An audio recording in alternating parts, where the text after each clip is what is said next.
Hi, I'm Ashley Harris, and I'm going to be teaching you how to use your Fiskars border punch today. And just follow along, and we'll go from there. So we're going to start with the boundary waves, or boundary waters, excuse me, punch by Fiskars. It's a border punch that I picked up. Alright, I'm just going to go ahead and start. Here's my cardstock. I'm just going to go ahead and stick it in there. Anywhere on there. Just give it a punch. And there you see my nice, lovely wave punch that's already been done.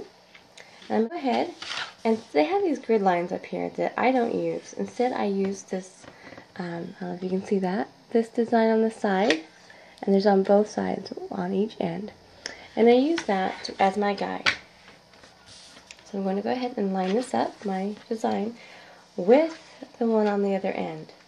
And making sure there's no navy blue showing. I'll see if we can, I'll show you that. So you want to line it up so there is no navy blue showing. See how if you move that there's blue? You just want to line it up so there is no blue, and making sure your cardstock is flush up against this ledge. So go ahead and do that. Give it a punch, and there I have a continuous wave. I'm going to go ahead and do this on the other side.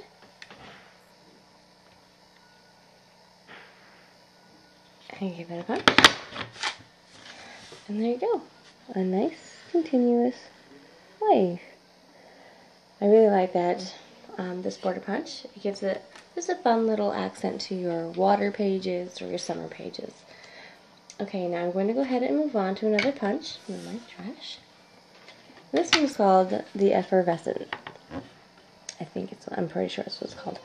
And it's the same idea, border punch, but just a different look. And I'm going to show you this one as well, because this one has a little bit more level of difficulty to it, just because of the different holes it has on it. I'm going to go ahead and put in my cardstock. Put it flush up against the ledge right here, this little lip, and give it a punch. Okay, and there you have my lattice or scalloped punch holes. So I'm going to go ahead and move it to the side and make sure there's no navy blue showing, and push it up flush against the lip. And I'm going to go ahead and punch that.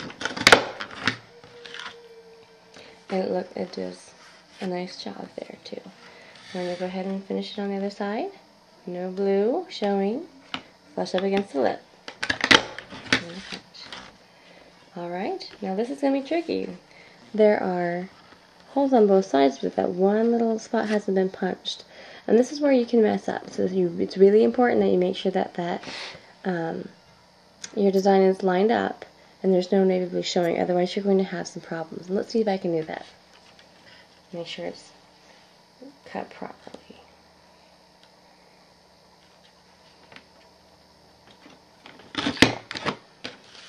Okay, I seem to have done a fairly good job. There are no mistakes on it, and I can go ahead and add that to a card or to a layout if I choose. Now I'm going to go ahead and show you what it looks like when it's not lined up, and I'll show you why you'll want to avoid that.